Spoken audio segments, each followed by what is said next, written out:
If you're driving through Israel, you may come across a unique road sign that seemingly points you toward a man, Eli Avivi. If you follow that sign, it will take you to a derelict town by the beach, just south of the Lebanon border and the northwest tip of present-day Israel. This ancient area is called Akhziv, or if you prefer the Arab name, Akhzib. Akhzib was a Phoenician city until it was conquered by the Assyrians, followed by the Babylonians, the Persians, the Macedonians, the Romans, the Byzantines, the Arab Caliphates, then briefly by the Seljuk Empire. Then the Crusaders came into town, followed by the Mamluks, the Ottoman Empire, and finally the British Empire. And that lasted until May 14th, 1948, when the city was captured by Israeli forces during the Arab-Israeli War and immediately abandoned. One Israeli fighter had spent his previous years helping to smuggle Jewish refugees into the country as a member of the underground Jewish Navy. 4 years after the war ended, in 1952, the young man discovered the abandoned city of Akhziv, fell in love with it, and decided to build a house there. That man was Eli Avivi.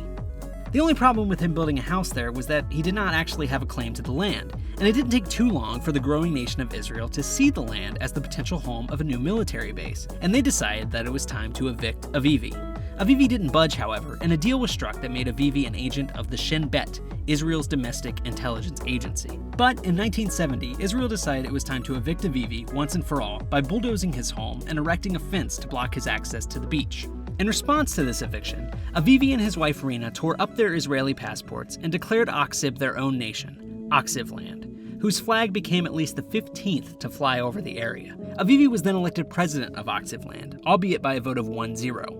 According to Akhzivland's constitution, the president is democratically elected by his own vote. Israel did not respond well to this declaration of independence, and Avivi was arrested and detained. However, the judge ruled that the charge of creation of a country without permission did not exist, and Avivi was released 10 days later. Avivi then turned the tables on Israel, suing them over his eviction and detainment. Avivi won the lawsuit, and the court ruled that the area of Akhziv was to be leased to Avivi for 99 years, but did not rule on the legal status of the state.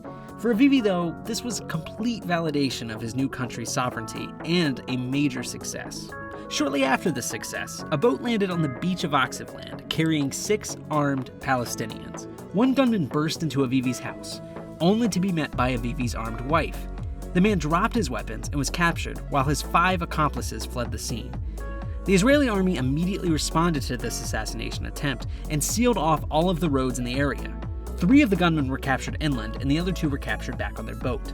In the decades since the incident, Akhzivland has existed peacefully, with Eli Avivi still serving as the self-elected president and the second longest serving ruler in the region, behind only the Sultan of Oman. Today, Akhzivland's pristine beach is often used as the backdrop for engagement and wedding photos. And Akhzivland is now even promoted by the Israel Ministry of Tourism, despite the rocky start the two nations had diplomatically. As far as foreign policy goes, Avivi says that Akhzivland is friendly with all the countries of the world, even those not recognized as countries. In a region overrun with hostility and conflict, it's refreshing to see a beacon of peace and friendliness that's marked by a simple road sign.